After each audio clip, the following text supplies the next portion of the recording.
Hello बच्चों, welcome to Edu With Hope YouTube channel. और आज हम इस वीडियो में जनरली क्लास 9 के रियल नंबर के बारे में पढ़ने वाले हैं। और सबसे पहले हम इंट्रोडक्शन जानेंगे, उसके बाद लास्ट के 2 पॉइंट आपको दिख रहे होंगे। ये सब टॉपिक्स हैं जो आज हम लोग कवर अप करने वाले हैं। और लास्ट में 2 चीजें आपको दिख रही हैं, how to represent numbers on number line और how to find rational number. ये दोनों चीजें जो चैप्टर 1 से रिलेटेड, मतलब आप रियल नंबर पढ़ रहे हैं तो आप अगर आर एस अग्रवाल से क्वेश्चन को सॉल्व करते हैं तो एक्सरसाइज 1A का ये दोनों टॉपिक्स कवर करते हुए मैं इस वीडियो को कंप्लीट करूंगा। ठीक है, तो चलिए बिना किसी देरी के मैं इस वीडियो को स्टार्ट करता हूं। और बहुत ही बेसिक से है, जो बच्चे क्लास 8 में रियल नंबर को अभी तक नहीं समझ पाए थे, मैं गारंटी लेता हूं कि इस वीडियो में उन्हें रियल नंबर को समझने में कोई दिक्कत नहीं होगी। फाइनली स्टार्ट करते हो, और बहुत ही बेसिक से मैं बता रहा हूं, तो पूरा आप वीडियो अच्छे से देखो, तभी जाके आपके कॉन्सेप्ट क्लियर होंगे। ठीक है, तो चलिए सबसे पहले हम समझते हैं क्लासिफिकेशन ऑफ नंबर्स। नंबर्स बहुत तरीके के हैं। जैसे अगर हम बात करें तो नंबर्स जो है वो माइनस इन्फिनिटी से लेके इनफाइनाइट से लेके ये प्लस इनफाइनाइट तक होते हैं। ठीक है, माइनस इनफाइनाइट से लेके प्लस इनफाइनाइट, मतलब अनंत जिसको हम लोग बोलते हैं। ठीक है, मतलब नंबर की कोई सीमा नहीं है। तो सबसे पहले देखिए, नंबर्स को 2 भागों में बांटा गया है। कौन कौन से हैं? तो एक हमारा यहाँ पे दिख रहा होगा रियल नंबर, और एक हमारा यहाँ पे दिख रहा होगा इमेजिनरी नंबर। दोनों में अंतर समझते हैं। ठीक है, तो सबसे पहले अगर हम रियल नंबर को बताने से पहले, रियल नंबर आपके लिए एक नया टर्म की तरह होगा, तो आपको देखिए छोटे छोटे चीजों से मैं लेके चलता हूं, आपको कॉन्सेप्ट बहुत ही आसानी से क्लियर हो जाएगा। ठीक है, तो सबसे पहले अगर हम बात करें, यहाँ पे देखिए आपने होल नंबर के बारे में जाना होगा। कौन सा नंबर हम बात करें? Whole number. अब बोलिएगा सर होल नंबर क्या है, नहीं भी पता है तो कोई दिक्कत की बात नहीं है, मैं बता रहा हूं, आप इसको कंसिडर करिएगा, अच्छे से समझिएगा, टॉपिक्स आपको क्लियर हो जाएंगे। तो होल नंबर कहने का मतलब 0 से लेके ये नंबर 0 1 2 3 4 5 6 7 8 9, ये सब आपके क्या है? होल नंबर्स है। ठीक है, क्लियर है? मतलब होल नंबर 0 से स्टार्ट होती है। अब देखिए नेचुरल नंबर की बात होती है। नेचुरल नंबर क्या है?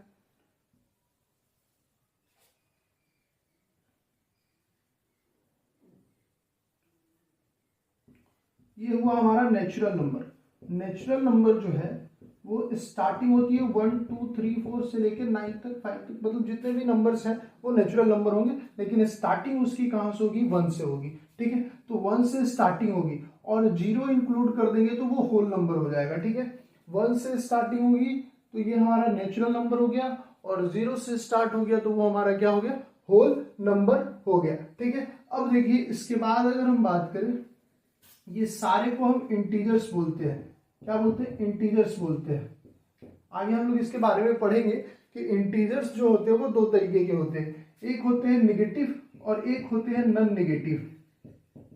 एक होते हैं निगेटिव और एक होते हैं हमारे पास नॉन निगेटिव, मतलब वो निगेटिव नहीं होंगे।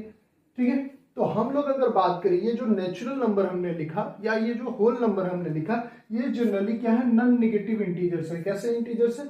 Non negative integers. ठीक है, तो निगेटिव इंटीजर्स क्या होंगे? तो ठीक इसका उल्टा, अप्रोक्स इसका ठीक उल्टा, अपोजिट, सॉरी अपोजिट। मतलब अगर हम बात करें, अब देखिए 0 जो है वो आपका ना ही नॉन निगेटिव इंटीजर है ये, और ये निगेटिव इंटीजर नहीं होता है। 0 ना ही हम लोग निगेटिव बोलते हैं और ना ही नॉन निगेटिव बोलते हैं। मतलब अगर इंटीजर्स को कभी हम डिनोट करें ऐसे, तो इधर लिखेंगे नॉन निगेटिव,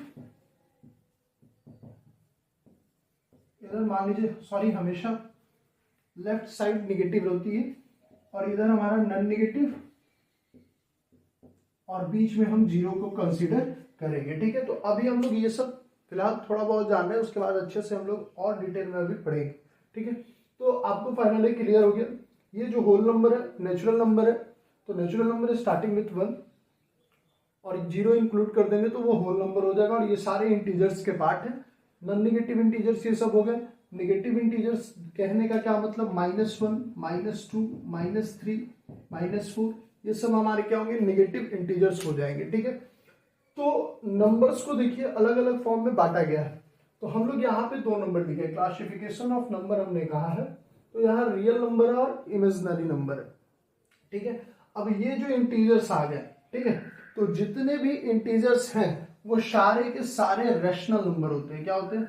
रैशनल नंबर। जितने भी इंटीजर्स हैं वो सारे के सारे क्या होते हैं? रैशनल नंबर होते हैं। क्या होते हैं? रैशनल नंबर होते हैं। जितने भी इंटीजर्स हैं, मैं फिर से बोल रहा हूं, जितने भी इंटीजर्स हैं वो सारे के सारे क्या होते हैं? रैशनल नंबर होते हैं। ठीक है, तो अभी हम रैशनल नंबर के बारे में नहीं जान रहे, बस नाम जान रहे रैशनल नंबर। ठीक है, इमेजिन करते हैं हम लोग अभी रैशनल नंबर के बारे में नहीं जान रहे।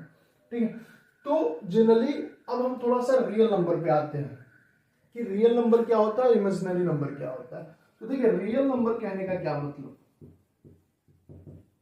रियल नंबर कहने का मतलब numbers represented on number line. ठीक है, ऐसे नंबर जिसको हम नंबर लाइन पे रिप्रेजेंट कर सकते हैं उसे हम रियल नंबर कहते हैं। ठीक है, फिर से मैं बोल रहा हूं, ऐसे नंबर जो नंबर लाइन पे रिप्रेजेंट किए जाते हैं उसे हम रियल नंबर कहते हैं। अब कहोगे कि सर नंबर लाइन क्या है? तो देखिए यहां पे मैं बना रहा हूं, आपने बचपन में बहुत सारे ऐसे नंबर देखे, नंबर लाइन देखे होंगे। ये स्टार्टिंग, यहां इसका मिड पॉइंट होता है 0 और इधर होता है माइनस इनफाइनाइट और इधर होता है प्लस इनफाइनाइट। ठीक है, क्या होता है? इधर होता है माइनस इनफाइनाइट और इधर होता है राइट साइड हमेशा प्लस इनफाइनाइट। ये इनफाइनाइट क्या है? तो जनरली हम लोग अनंत संख्या बोलते हैं। जैसे हम लोग बोलते हैं कि ऐसे नंबर जिसको हम काउंट तो कर सकते हैं लेकिन बोल नहीं सकते, बड़े बड़े से बड़े डिजिट हो जाते हैं। ठीक है, तो इधर हम जब 0 से इस साइड बढ़ेंगे प्लस इनफाइनाइट की साइड, तो पॉजिटिव नंबर लिखेंगे। जैसे कि अगर हम लोग बात करें 1 2 3 4 इस तरीके से। ठीक है, और 0 को लेफ्ट साइड जब हम जाएंगे तो इधर लिखेंगे -1 -2 -3 और -4, ऐसे करके अनंत माइनस इनफाइनाइट तक ये नंबर जाएंगे। तो ये चीजें आपको ध्यान रखनी है और भी बहुत सारी चीजों के बारे में हमें भी जानना है। तो फिलहाल आप इतना समझिए कि रियल नंबर वो होंगे जिन्हें हम नंबर लाइन पर रिप्रेजेंट कर सकते हैं। ठीक है, तो आई होप आपको थोड़ा बहुत क्लियर हुआ है। अब देखिए हम लोग आगे बढ़ते हैं इससे, फिर आगे हम समझते हैं कि इस रियल नंबर में और क्या क्या चीजें हमें पढ़नी है, रियल नंबर जो होते हैं वो क्या होते हैं। ठीक है, रियल नंबर के बारे में हम लोग अब पढ़ते हैं। रियल नंबर में थोड़ा डिटेल से अब हम लोग पढ़ते हैं। रियल नंबर्स को थोड़ा डिटेल में पढ़ते हैं। नंबर्स को हमने दो भागों में बांटा था। नंबर्स को हमने दो भागों में बांटा था। एक हमारा था रियल नंबर और एक हमारा था imaginary number.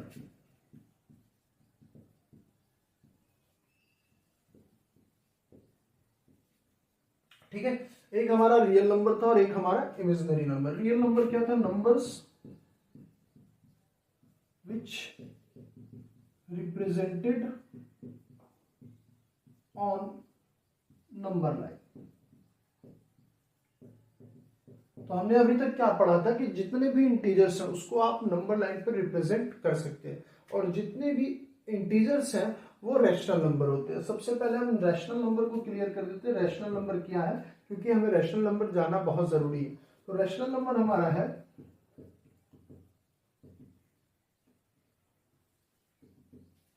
The number which on the form of P and Q and P and Q are integers and Q is not equal to 0। ठीक है, फिर से मैं बता देता हूं, रैशनल नंबर हमारा क्या है? Number which is on the form of P by Q। मतलब आपके ऐसे रैशनल नंबर वही होंगे जो P by Q के फॉर्म में है। तो P by Q का कहने का मतलब सीधा सीधा अगर हम लोग बात करें तो फ्रैक्शन के फॉर्म में होने चाहिए। किसके फॉर्म में होने चाहिए? फ्रैक्शन के फॉर्म में होने चाहिए। आपने फ्रैक्शन बचपन में पढ़ा, 1/3, 2/6, 7/9। ठीक है, ये सब फ्रैक्शन हुए। तो जनरली ऐसे नंबर जो फ्रैक्शन के फॉर्म में हो और P और Q इंटीजर्स होंगे और साथ ही Q की जो वैल्यू है, Q की जो वैल्यू मतलब जो डिनोमिनेटर में होगा। ठीक है, अब ऐसा नहीं, आप m/n भी बोल सकते हैं, अलग अलग नाम से आप बुला सकते हैं, लेकिन जो डिनोमिनेटर है उसकी वैल्यू 0 के बराबर नहीं होनी चाहिए, उसे ही हम रैशनल नंबर कहते हैं। ठीक है, तो जनरली रैशनल नंबर का आपको कॉन्सेप्ट क्लियर हो गया। देख लीजिए जितने भी मैंने एग्जांपल दिए हैं उसके डिनोमिनेटर 0 नहीं है। ठीक है, अब देखिए एक और चीज मैं बोलूंगा, जैसे 0 भी एक रैशनल नंबर है, लेकिन इसको हम लिख सकते हैं कैसे रैशनल नंबर, तो हम 0/1 लिख सकते हैं। ठीक है, जैसे आप देखते हैं कहीं कहीं पे इस तरह के आपने जोड़ बनाए होंगे, इस तरह के बनाए ना, तो हम लोग नीचे में क्या मान लेते हैं, 1 मान लेते हैं अपने मन से। ठीक है, तो इसी तरीके से किसी भी नंबर के नीचे हम 1 आसानी से लिख सकते हैं। ठीक है, तो 0/1 लिख सकते हैं, तो ये p/q फॉर्म में हो गया। यहाँ पे p को 0 हो नहीं हो ये नहीं कहा गया है, यहाँ क्या बोला गया है, एक टर्म कंडीशन लगाई गई है कि q का जो डिनोमिनेटर है उसकी वैल्यू 0 नहीं होनी चाहिए, तो वो नहीं है। ठीक है, तो 0/1 आपका p/q फॉर्म में हो गया, ये आपका रैशनल नंबर हो गया। ठीक है, तो रियल नंबर क्या क्या था, numbers which represent on number line. तो हमने जितने भी इंटीजर्स थे वो सारे को क्या किए थे कि नंबर लाइन पे सजा रखे थे। ठीक है, तो नंबर लाइन पे हम इंटीजर्स को सजा सकते हैं और जितने भी इंटीजर्स होते हैं वो हमारे रैशनल नंबर होते हैं। ठीक है, तो रैशनल नंबर हमारे सारे होंगे, जितने भी इंटीजर्स हैं वो क्या है आपके रैशनल नंबर है, रैशनल नंबर है। ठीक है, जितने भी इंटीजर्स हैं वो हमारे क्या होंगे, रैशनल नंबर है। तो रियल नंबर में भी हम लोग आगे जाके पढ़ेंगे कि रियल नंबर को भी 2 भागों में बांटा गया है, एक इंटीजर्स जिसको हम लोगों ने अभी तक पढ़ा और एक डेसिमल्स को पढ़ेंगे। ठीक है, फिर डेसिमल में भी 2 भाग में बांटे गए हैं, एक आपके होते हैं नॉन टर्मिनेटिंग और एक होते हैं टर्मिनेटिंग। ठीक है, तो वो सब डिटेल में हम लोग आगे पढ़ेंगे। अभी हम लोग देखिए इमेजिनरी नंबर के बारे में जान रहे थे कि इमेजिनरी नंबर क्या होता है, आखिर बोर्ड पे लिखा हुआ है तो इसके बारे में भी जानना जरूरी है कि इमेजिनरी नंबर्स क्या होते हैं। ठीक है, तो negative numbers under root, under root, root पढ़े परफेक्ट स्क्वायर रूट, तो ठीक वही चीज है। ठीक है, इमेजिनरी नंबर्स ऐसे नंबर्स होते हैं जिनको हम निगेटिव नंबर अंडर रूट बोलते हैं। जैसे देखिए यहाँ पे अंडर रूट -7, ठीक है, अंडर रूट -7, तो ये हमारे क्या हो गए, इमेजिनरी नंबर है। अब देखिए रैशनल नंबर और इरेशनल नंबर में क्या अंतर है।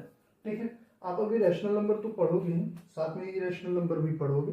तो आप, मैं जैसे बोल रहा था डेसिमल्स, तो डेसिमल्स में क्या होते हैं, डेसिमल में एक रिपीटिंग होता है या आप टर्मिनेटिंग उसको बोल दो, टर्मिनेटिंग। टर्मिनेटिंग कहने का मतलब खत्म हो जाएगा, एक सर्टेन टाइम्स के बाद वो पूरी तरीके से स्टॉप होता है। और एक होगा नॉन टर्मिनेटिंग। ठीक है, तो टर्मिनेटिंग वाला खत्म हो जाएगा। जैसे देखिए 0.86, 0.97, मतलब इसके बाद ये आगे एग्जिस्ट नहीं कर रहा है, यहीं पे खत्म है। जैसे इसको मैं हटा दूंगा 86, 0.86 है, यहाँ से पॉइंट हटाऊंगा 100, तो ये p/q के फॉर्म में आ गया, तो ये रैशनल नंबर है। 0.97 इसको भी हटा दूंगा, ये भी आपका एक रैशनल नंबर है। ठीक है, तो जनरली हम आसानी से कह सकते हैं कि टर्मिनेटिंग नंबर जो होता है वो रैशनल नंबर होता है। इरेशनल नंबर वो नंबर होते हैं जो आपके नॉन टर्मिनेटिंग होते हैं, मतलब वो number by number, number by number आपके रिपीट होते चले जाते हैं। जैसे देखिए अगर मैं बात करूं 0.3333, या आपके क्या हो गए, इरेशनल नंबर हो गए, 0.34343434, ये सब हमारे क्या हो जाएंगे, ये बार कहते हैं इसको, ये हमारे इरेशनल नंबर हो जाएंगे। ये जो 2 एग्जाम्पल हैं ये इरेशनल नंबर के हैं और ये आपके नॉन टर्मिनेटिंग होते हैं। ठीक, तो आगे भी हम लोग बहुत अच्छे से इस सब के बारे में पढ़ेंगे। फिलहाल आप समझिए कि इमेजिनरी नंबर जो होते हैं वो निगेटिव नंबर अंडर रूट होते हैं। जैसे हमने बोला √7,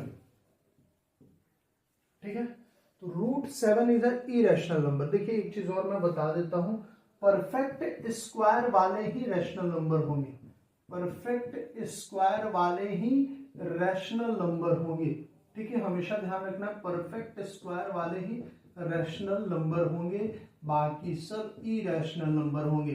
फिर से, परफेक्ट स्क्वायर वाले ही सिर्फ और सिर्फ रैशनल नंबर होंगे, बाकी इरेशनल नंबर होंगे। तो परफेक्ट स्क्वायर में क्या आएगा, जैसे 4 को अंडर रूट किए तो वैल्यू 2 आई, 2 इज इंटीजर, तो वो रैशनल नंबर हो गया। ठीक है, इरेशनल नंबर जो परफेक्ट स्क्वायर नहीं है वो इरेशनल नंबर है, जैसे √7, ये आपके जो है ये इरेशनल नंबर है। क्या है? Irrational number. और रियल नंबर में ये दोनों आते हैं। ठीक है, रैशनल भी और इरेशनल भी। तो आप देखिए एक और बहुत ही अच्छी चीज मैं बता रहा हूं, यहाँ पे है √7, इसको क्या हम ऐसे लिख सकते हैं, √7 इंटू √-1 लिख सकते हैं, कोई समस्या? पढ़े हैं तो लिख सकते हैं। अब देखिए ये जो √-1 है, ठीक है, जनरली इसको हम लोग बोलते हैं, एक नया नाम दिया गया है आयोटा। ठीक है, क्या नाम दिया गया है? आयोटा। ये आपको क्लास 11th में मिलेगा। ठीक है, इसके बारे में ज्यादातर पढ़ना पड़ेगा। √-1 को हम लोग आयोटा बोलते हैं। अभी इसका कोई यूज नहीं, लेकिन मैं जब इमेजिनरी नंबर पे आता हूं तो उसके बारे में बता दे रहा हूं। तो नेगेटिव नंबर्स है तो हम इसको क्या लिखेंगे, और इसको डिनोट करते हैं आई से। तो अब देखिए इसको हम लिखेंगे √7i। क्या लिखेंगे? √7i। अब अगर हम लोग बात करें √-11 है तो इसको हम क्या लिखेंगे? √11i। इसका मतलब क्या है, जब भी आप इस तरीके से देखिए, ठीक है, √11i, तो ये आप मानिए कि क्या है? इमेजिनरी नंबर है। क्या है? इमेजिनरी नंबर है। ऐसा नहीं कि अभी हमारे सिलेबस में नहीं है तो उसको हम जानेंगे नहीं, जानने का पूरा हक है। पूरी तरीके से जितना ज्ञान आपको मिल सकता है उतना आप लीजिए। ठीक है, कहीं ना कहीं आपको यूज आएगा है। ठीक है, तो जनरली आप बस इतना समझिए कि इमेजिनरी नंबर जो होते हैं वो निगेटिव अंडर रूट्स होते हैं नंबर, और उसको हम लोग किससे डिनोट करते हैं? आयोटा से डिनोट करते हैं। √-1 है तो वो हमारा क्या हुआ? आयोटा हुआ। तो देखिए ये आपका √7i लिखा हुआ है। ठीक है, √7 आयोटा इसको बोलेंगे, तो ये इमेजिनरी नंबर है। और √7 जो होगा वो कैसा होगा? रियल नंबर होगा, लेकिन इरेशनल नंबर होगा। ठीक है, तो आई होप आपको क्लियर हुआ होगा। रियल नंबर किसको कहेंगे, इरेशनल नंबर किसको कहेंगे, रैशनल नंबर किसको कहेंगे। ठीक है, तो जितने भी इंटीजर्स हैं, फिर से मैं बता रहा हूं, जितने भी इंटीजर्स हैं वो सारे के सारे रैशनल नंबर में ही आते हैं। ठीक है, तो चलिए हम लोगों ने लगभग 3 टॉपिक खत्म कर लिए। चौथा टॉपिक बहुत ही इंपॉर्टेंट है कि किसी भी नंबर को हम नंबर लाइन पे कैसे डिनोट करते हैं। तो चलिए देखते हैं टॉपिक में रैशनल नंबर और नंबर लाइंस, मतलब हम किस तरीके से रैशनल नंबर को नंबर लाइन पे लिख सकते हैं। तो 2 मैं एग्जांपल यहाँ पे लेता हूँ, ज्यादा एग्जांपल नहीं लेता हूँ। एक एग्जांपल है हमारा आर.एस. अग्रवाल का क्वेश्चन ही है। ठीक है, तो पहला देखिए, पहला क्वेश्चन एक्सरसाइज 1 से हमने कंप्लीट करवा दिया है। Is 0 a rational number? तो मैंने बताया हाँ, 0 एक रैशनल नंबर है। रीजन क्या है? क्यों? क्योंकि 0/1 हम लिखेंगे जो कि p/q के फॉर्म में एग्जिस्ट करता है। ठीक है, इसी के कारण आपका 0 एक रैशनल नंबर होगा। ठीक है, अब देखिए सेकंड क्वेश्चन से मैं 2 सवाल ले लेता हूं। रैशनल नंबर पे मैं 2 बता दे रहा हूं एग्जांपल, बाकी आप खुद से करके एक आध बार ट्राई करिएगा, पक्का होगा, 100% होगा, लेकिन कॉन्सेप्ट आपको सीखना पड़ेगा। तो पहला सवाल हम ले लेते हैं। एक है आपका 5/7 और सेकंड जो है वो हमारे पास है 8/3। ये 2 मैंने सवाल दिए, एक है 5/7 और एक है हमारा 8/3। सबसे पहला देखिए, रैशनल नंबर को जब आप नंबर लाइन पे सजाइएगा तो नंबर लाइन आपका ये है, स्टार्टिंग मिड में आपका 0 होगा, इसके इधर -∞ और इसकी इधर +∞। ठीक है, इतना आपको क्लियर है। अब देखिए यहां पे आप क्वेश्चन में देख रहे होंगे कि यहां न्यूमरेटर जो है वो छोटा है डिनोमिनेटर से, और यहां जो न्यूमरेटर है वो बड़ा है डिनोमिनेटर से। ठीक है, आप क्वेश्चंस को देखेंगे 5/7 एंड 8/3, उसमें न्यूमरेटर जो है वो छोटा है। न्यूमरेटर ऊपर वाले को बोलते हैं और डिनोमिनेटर नीचे वाले को बोलते हैं।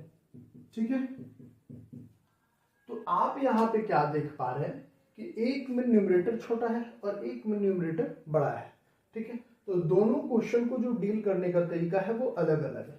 अगर सबसे पहले हम इसमें बात करें कि इस तरह के टाइप को कैसे हम नंबर लाइन पे सजाएंगे, तो देखिए जब भी डिनोमिनेटर छोटा हो तो जो आपका नंबर लाइन बनेगा वो 0 और 1 के बीच में बनेगा, बिटवीन 0 एंड 1 के बीच में बनेगा। नंबर लाइन का कहाँ बनेगी? 0 और 1 के बीच में। मतलब ये इनफाइनाइट और ये इनफाइनाइट को हम मिटा देते हैं और 0 और 1 इधर लिखेंगे और इधर -1 लिखेंगे। क्यों? क्योंकि 5/7 है तो इसको हम चलिए साथ में -5/7 का भी ग्राफ बना लेते हैं। ठीक है, कोई दिक्कत? तो यहाँ पे ग्राफ किसके किसके बीच में होगा? 0 और 1 के बीच में होगा। ठीक है, कोई समस्या नहीं। अब देखिए नीचे वाला जो पार्ट है उतने पार्ट्स में हम इक्वली डिवाइड करेंगे। 0 और 1 के बीच में हम उतने ही पार्ट्स डिवाइड करेंगे जितना डिनोमिनेटर में दिया हुआ है। ठीक इसी तरीके से जितना इधर पार्ट्स में डिवाइड करेंगे उतना ही नेगेटिव पार्ट्स में इक्वली डिवाइड करेंगे। तो चलिए हम करते हैं। यहाँ पे देखिए 1 2 3 4 5 6 और 7वां यहाँ खुद हो जाएगा। ठीक है, जहां पे 1 है।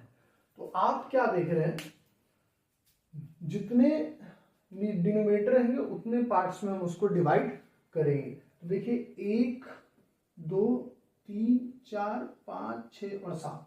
हाँ देखिए 1 2 3 4 5 6 7, तो 7 इक्वल पार्ट्स में हमने डिवाइड कर दिया है। अब देखिए हमें क्या लाना है, 5/7 को रिप्रेजेंट करना है। कितने को रिप्रेजेंट करना है? 5/7 को। तो यहां से हम काउंट करेंगे 1 2 3 4 5। तो यहां जो है ये नंबर हमारा 5/7 हो जाएगा। ठीक है, इसी तरीके से इधर भी हम बनाते 1 2 3 4 5 6 और 7। तो यहाँ पे हम -5/7 लेते, तो 1 2 3 4 5 यहाँ -5/7 हो जाता है। ठीक है, तो कोई दिक्कत नहीं है इस टाइप के सवाल को करने में। फिर से मैं बता रहा हूं, अगर डिनोमिनेटर बड़ा है न्यूमरेटर से तो जो ग्राफ बनेगा वो 0 और 1 के बीच में बनेगा। हमें डिनोमिनेटर के हिसाब से उतने पार्ट्स में इक्वली उसको डिवाइड कर देने हैं। साथ ही जो ऊपर वाला होगा न्यूमरेटर जो होगा उस जगह पे काउंट करके हमें लिख देना है। बहुत आसानी से आप ग्राफ को बना सकते हैं। अब आइए नेक्स्ट, यहाँ 8/3 है, इसका ग्राफ कैसे बनेगा? तो इसका ग्राफ आप इसको पहले मिक्स्ड फ्रैक्शन में चेंज करेंगे। कैसे चेंज करेंगे? मिक्स्ड फ्रैक्शन में। मिक्स्ड फ्रैक्शन मतलब 3 को 8 से डिवाइड देंगे, 3 2 6 होता है, यहाँ बच गया 2, 2/2/3 हो जाएगा। फिर से 2/2/3 हो जाएगा। ठीक है, तो अब देखिए क्या ग्राफ 0 और 1 के बीच में बनेगा? रिप्लाई करके बताइएगा आप जरूर। ठीक है, क्या ग्राफ 0 और 1 के बीच में बनेगा? नहीं बनेगा। अब ग्राफ जो है यहाँ पे आप देख रहे हैं 2 और 2/3 हो गया। क्या हो गया? 2 और 2/3। तो यहाँ जो ग्राफ बनेगा वो आपके किस, ये कौन सा कंडीशन है? जब आपका न्यूमरेटर बड़ा हो डिनोमिनेटर से। तो यहाँ जो ग्राफ बनेंगे, यहाँ जो ग्राफ बनेंगे ये हमारा 0 हो गया। यहाँ जो ग्राफ बनेंगे, यहाँ मान लेते हैं हम 1 होगा, यहाँ मान लेते हैं 2 होगा, और जो ग्राफ बनेगा 2 और 3 के, मान लीजिए यहाँ 5 रहता है और 5/2/3 रहता है, 5/2/3 रहता है। तो यहाँ आपके ठीक उससे आगे वाले होल नंबर के साथ इनका ग्राफ बनेगा। अगर यहाँ 2 है तो इनका आगे वाला होल नंबर क्या हो जाएगा? 3 हो जाएगा। कोई समस्या? इनके आगे वाले होल नंबर क्या हो जाएंगे? 3 हो जाएंगे। ठीक है, तो अब ग्राफ 2 और 3 के बीच में बनेगा। किसके किसके बीच में बनेगा? ग्राफ 2 और 3 के बीच में बनेगा। ठीक है, हमेशा ध्यान रखना इक्वल पार्ट्स आपको लेने हैं। मैंने बस समझाने के लिए आपको गैप लिया है। ठीक है, तो ग्राफ इस बार बनेगा 2 और 3 के बीच में। तो मैं इसे मिटा देता हूं। ग्राफ बना रहा हूं हम 2 और 3 के बीच में। ठीक है, तो यहाँ पे अब 3 इक्वल पार्ट्स में बांटने, तो 1 2 और 3। यहाँ पे आप देखोगे 3 इक्वल पार्ट्स में मैंने इसे बांट दिया है। ठीक है, और हमें कितना चाहिए? 2/3। तो 2/3, 1 2 और 3, तो 2/3 पे हमने बना दिया है। ठीक है, न्यूमरेटर में 2 है, काउंट करेंगे 1 2, 2/3 हो जाएगा। तो बहुत इजी है, किसी भी तरह का कोई दिक्कत आपको इसको समझने में नहीं होगा। ठीक है, एक और हम ले लेते हैं। मान लीजिए आपको दे देता हूं मैं -23/6। चलिए -23/6 कैसे करेंगे? सेम चीज है, 6 से इसे डिवाइड करेंगे, 23 को 18 3 टाइम्स में, यहां हो जाएगा 5। तो यहां बनेगा ग्राफ 3/5/6 -3/5/6।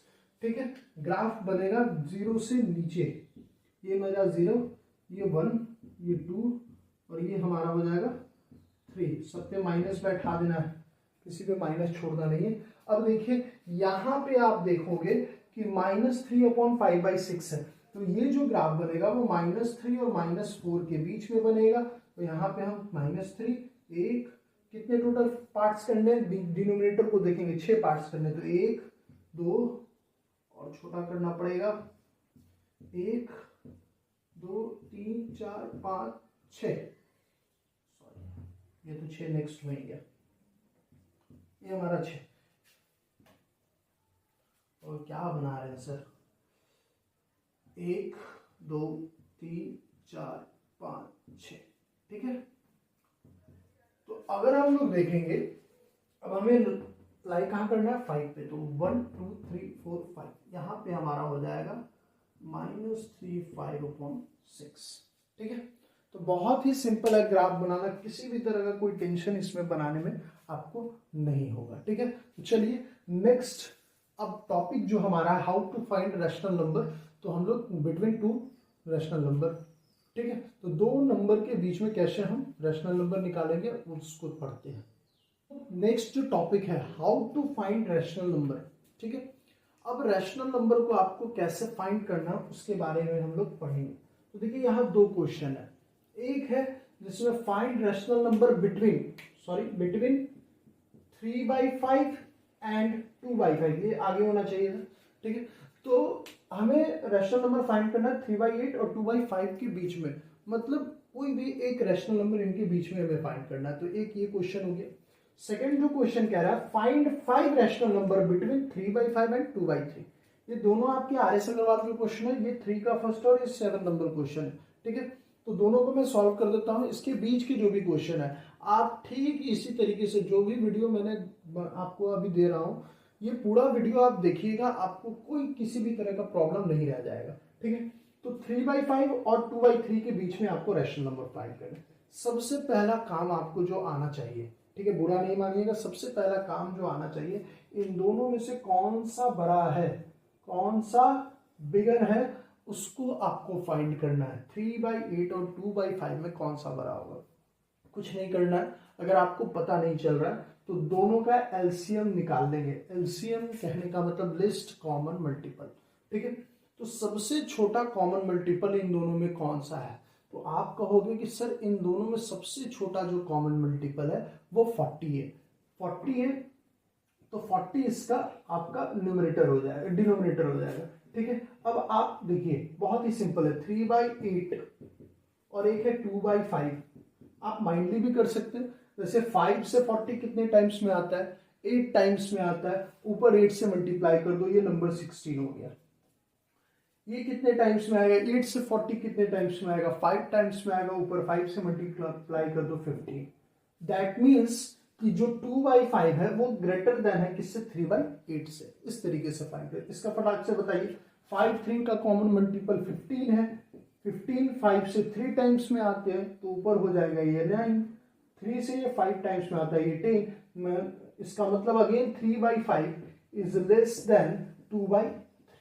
तो इस तरीके से आप निकाल सकते हैं। सबसे पहला काम आपको ये आना चाहिए कि कौन सा नंबर बड़ा है, ये आपको फाइंड करना आना चाहिए, ठीक है।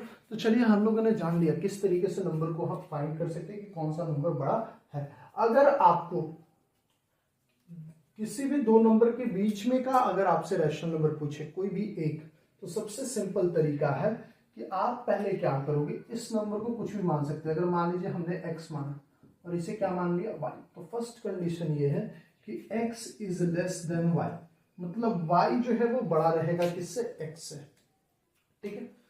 फिर से x और y हमने माना है, x जो होगा वो हमेशा लेस देन होगा y से।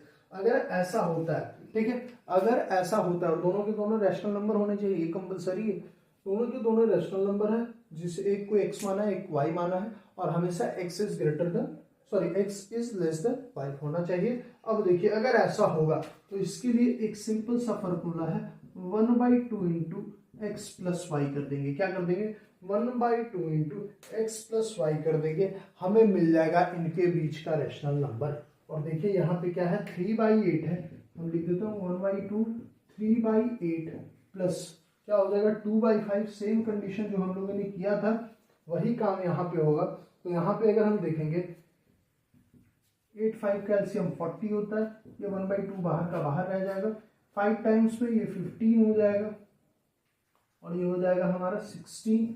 आप दोनों को ऐड करोगे तो 31/80 हो जाएगा। ये हमारा रेशनल नंबर दोनों के बीच का हो गया। ठीक है, बहुत सिंपल है, कोई भी एक्स्ट्रा दिमाग आपको नहीं लगाना है। तो एक तो ये तरीका हो गया। अगर एक से ज्यादा अगर आपको फाइंड करने हैं, कितने, एक से ज्यादा रेशनल नंबर दो नंबर के बीच में, सेम कंडीशन हमें यहाँ भी x और y का ग्रेटर देन और लोअर देन फाइंड करना है, कौन सा बड़ा है कौन सा छोटा है। तो हम लोगों ने ऑलरेडी फर्स्ट में कर चुका है कि 3/5 इज लेस देन 2/3, इसका मतलब 3/5 इज लेस देन 2/3। ठीक है, तो यहाँ पे हमको एक से ज्यादा कितने चाहिए, टोटल 5 रैशनल नंबर चाहिए। तो हमें यहाँ पे एक फॉर्मूला लगाना है, इसको हमेशा ध्यान रखना है। अगर आपको नहीं याद रहता है तो आप इसको रट जाइए तो ज्यादा अच्छा रहेगा। तो यहाँ पे एक जो फॉर्मूला होता है वो होता है dy minus x by n plus one. फिर से dy minus x by n plus one. तो यहाँ पे देखिए y क्या है हमें पता है, तो y हमारा है 2/3 माइनस ये हमारा 3/5 divided by n plus one. n क्या है, तो n नंबर ऑफ फाइंड, जितने रैशनल नंबर हमें फाइंड करना है वो n है। तो n हमारा यहाँ पे कितना हो जाएगा, 5 हो जाएगा। 5 रैशनल नंबर फाइंड करने तो 5 + 1 हो जाएगा। अब यहाँ से आप सिंपली इसको सॉल्व करोगे तो 3 5 का एलसीएम 15 होता है। आई होप आपको दिख रहा होगा। हाँ, 3 5 का एलसीएम 15 होता है। 3 से 5 टाइम्स में तो 10, 9/6। तो यहां से आप जब सॉल्व करोगे तो 1/15/6/1 मिलेगा। तो आप इसको जनरली लिख सकते हैं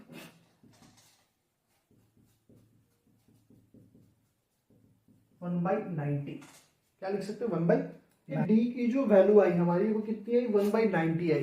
तो डी की वैल्यू हमारे पास 90 आई। इसके बाद भी छोटा सा एक प्रोसेस बचा हुआ है। अब जो हमें 5 रैशनल नंबर फाइंड करने थे, तो सबसे पहला जो रैशनल नंबर होगा वो होगा x + d। फिर क्या होगा x + 2d। फिर क्या होगा x + 3d। मतलब आपके इसी तरीके से जितने रैशनल नंबर में फाइंड करने हैं वहां पे आपको d में 1 नंबर बढ़ते चला जाएगा। x + 4d, x + 5d और इस तरीके से x + nd तक, मतलब जितना आप लास्ट से लास्ट नंबर निकाल सकते हैं। तो यहाँ पे देखिए हमारा d का वैल्यू जो आ गया वो 1/90 आ गया। तो x का हम वैल्यू देखो, x हमारा क्या था 3/5 प्लस x हमारा था देखिए 3/5 और d का वैल्यू आ गया 1/90। यहाँ पे हम सॉल्व करेंगे, 590 का एलसीएम 90 होगा। अब देखिए ये 18 टाइम्स में होता है तो 54 + 1 55/90 आ जाएगा। अगर आप इसको 5 से काटते हैं तो ये 11/18 हो जाएगा। तो सबसे पहला जो रैशनल नंबर होगा वो हमारा 11/18 होगा। सेकेंड नंबर की अगर बात करें x + 2d, अब ऐसा नहीं कि 11/18 हुआ तो 12/18 13/18 ऐसा नहीं होगा। नेक्स्ट जो नंबर है वो हमारा x + 2d है। तो फिर से 3/5 + 2 × 1/90 करेंगे, ये यहाँ से कट होगा 45 टाइम्स में। अब देखिए 3/5 + 1/45, तो यहाँ पे 45 एलसीएम हो जाएगा। अब देखिए 5 से होता है 9 टाइम्स में, तो 9 3 = 27 + 1, तो ये हो जाएगा 28/45। तो नेक्स्ट जो नंबर होगा पहला 11/18 हुआ, नेक्स्ट 28/45। इसी तरीके से तीसरा नंबर x + 3d है। तो फिर से यहाँ पे लिखेंगे 3/5 + 3 × 1/90, ये 30 टाइम्स में हो जाएगा। तो एलसीएम 30 हो गया 6 टाइम्स में, तो 18 + 1 19/30। तो तीसरा नंबर हमारा हो गया 19/30। इसी तरीके से आप चौथा और पांचवा नंबर भी फाइंड कर सकते हैं। तो बहुत ही सिंपल है, किसी भी तरह का कोई दिक्कत नहीं है आपको रैशनल नंबर फाइंड करने में। ठीक है, तो अगर वीडियो आपको पसंद आया, समझ में आया, तो आप प्लीज हमारे चैनल को लाइक करिए, साथ ही सब्सक्राइब करिए। और नेक्स्ट टॉपिक फिर हम पढ़ेंगे टर्मिनेटिंग और नॉन टर्मिनेटिंग, जो रैशनल और इरेशनल के नंबर के बारे में हमें आगे उसको कंटिन्यू करेंगे। तो अगर वीडियो आपको पसंद आया, समझ में आया, पसंद से पहले समझ में आना चाहिए, समझ में आया हो तो पसंद अपने आप आएगी। तो अगर वीडियो समझ में आया है तो प्लीज़ हमारे चैनल को सब्सक्राइब करिए, साथ ही बेल आइकन को दबाइएगा, क्योंकि आपको रेगुलर वीडियोस आपको मिले। और साथ ही मेरे चैनल पे आपको फिजिक्स, केमिस्ट्री और मैथ, ये तीनों पूरी तरीके से मिलेंगे। आप प्रीवियस वीडियो को जाके देख सकते हैं, आपके पास मोशन के लगभग सारे वीडियोस दिए हुए, आप जाके देखिए। एक एक टॉपिक को आप देखिएगा, टॉपिक वाइज मैंने दिया है, तो वो आपको ज़्यादा हेल्पफुल होगा। तो हमारे साथ बने रहें। वीडियो अगर पसंद आए तो लाइक करिए चैनल को, साथ ही सब्सक्राइब करिए। वीडियो को देखने के लिए बहुत बहुत आपका धन्यवाद।